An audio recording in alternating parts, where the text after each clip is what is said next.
ভাই কি করবো, আপনারা আমার এনে দুইবার, আমি আরো দুইবার আসছি, হয়তো আর আসার ভাগ্য হবে না, এটা আমি বুঝি।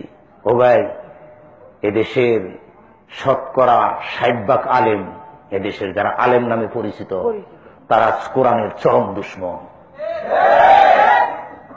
এদের মুখ দিয়ে কখনো কোরআন বিজয়ের কথা শুনবেন না।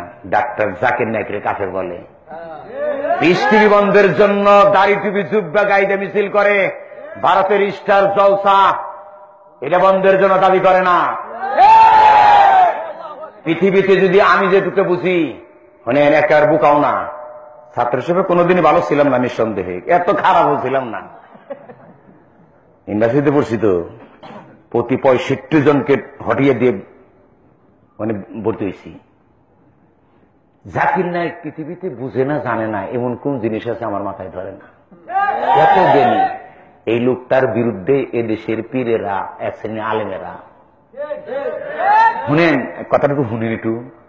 জাকির নায়েক এমন এক মহান ব্যক্তি, তার সত্য কথার বলার কারণে প্রত্যেক ধর্মের নামের ব্যবসায়ীদের ব্যবসা বন্ধ হওয়ার উপক্রম হচ্ছে। ব্রাহ্মণদের বলছে তোমাদের ধর্মের গ্রন্থে গরু খাওয়া নিষেধ না, এখন দেখি ব্রাহ্মণগিরি টিকে না, পাদ্রীদের পাদ্রীগিরি টিকে না, ভিক্ষুকের ভিক্ষুকগিরি টিকে না, আমাকে মোল্লাদের মোল্লাগিরি টিকে না। কারণ তিনি বলছে ইসলাম বাপদাদার কিচ্ছাই চলে না, ইসলাম চলে কোরআন সুন্নাহ দ্বারা। এখন এইটা যদি চলে তো পীরগিরি চলে না।